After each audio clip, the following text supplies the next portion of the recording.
जब भी पढ़ाई करने बैठता हूँ तो पढ़ाई में मन ही नहीं लगता। फोकस पढ़ाई पर ना होकर कहीं और चला जाता है। बार बार ध्यान फेसबुक, इंस्टाग्राम और व्हाट्सएप की तरफ जाता है। बड़ी मुश्किल से थोड़ी देर पढ़ाई करने के बाद मन करता है कि कल सुबह उठ के पक्का पढ़ूंगा, और जैसे ही सुबह आता है तो नींद ही नहीं खुलता।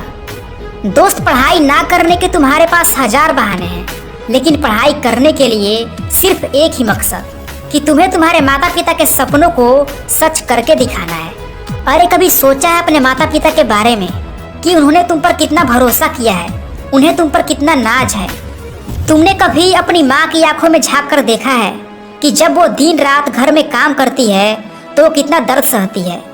कभी तुमने पापा के उस चेहरे को देखा है कि जब वो दिन रात काम करते हैं पैसे कमाने के लिए, ताकि तुम्हें पढ़ा सके, ताकि तुम्हें खुश रख सके, ताकि तुम्हारी जिंदगी को बेहतर बना सके? बहुत दर्द सहते हैं तुम। लेकिन मेरे दोस्त, तुम्हारा काम है सिर्फ पढ़ाई करना, और तुम वो भी नहीं कर रहे हो। तुम इस पढ़ाई के दर्द को सह नहीं पा रहे हो। तुम्हें दर्द होता है पढ़ाई करने में, पढ़ने का मन नहीं करता, फिर तुम छोड़ देते हो, बहाने मारते हो कि आज नहीं कल से पढ़ूंगा। और जब पापा कहते हैं कि बेटा पढ़ाई कैसी हो रही है, तो तुम कहते हो कि बहुत अच्छी हो रही है, लेकिन असल में तुम पढ़ाई करने की जगह टाइम पास करते हो। तुम पढ़ाई करने की जगह गेम्स खेलते हो, दोस्तों के साथ चैटिंग करते हो, रात रात भर गर्लफ्रेंड से बातें करते हो, दिन भर घूमते हो।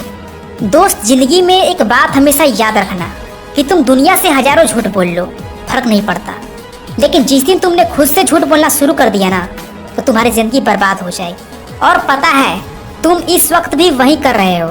तुम हर दिन खुद से झूठ बोलते हो, एक नहीं बल्कि सैकड़ों झूठ बोलते हो कि आज नहीं कल से पढ़ूंगा, कल नहीं परसों से पढ़ूंगा, आज रात में पक्का पढ़ूंगा। यार क्या है, कब तक ऐसे करते रहोगे? कब तक अपने माता पिता को धोखा देते रहोगे?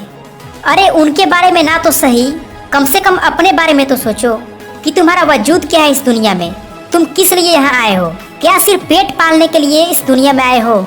अगर ऐसा ही है तो ये तो जानवर भी करते हैं, तो क्या जानवर और इंसान में कोई फर्क नहीं होता? दोस्त, तुम्हें जीवन बहुत नसीब से मिला है, इसीलिए अपने जीवन में कुछ करके दिखाओ। बिना मतलब के टाइम पास करके वक्त ना गवाओ, क्योंकि अगर ये वक्त एक बार बीत गया तो रोते रह जाओगे, लेकिन दोबारा वापस नहीं आएगा। इसीलिए आज ही इसी समय ये गांठ बांध लो और खुद से वादा करो कि अब मुझे पढ़ना है, मुझे मेरे भविष्य के लिए कुछ करना है, इसलिए मुझे पढ़ना है। मेरा सपना जब तक पूरा नहीं होगा तब तक मुझे पढ़ना है। मुझे मेरे माता पिता के लिए कुछ करना है, इसलिए मुझे पढ़ना है।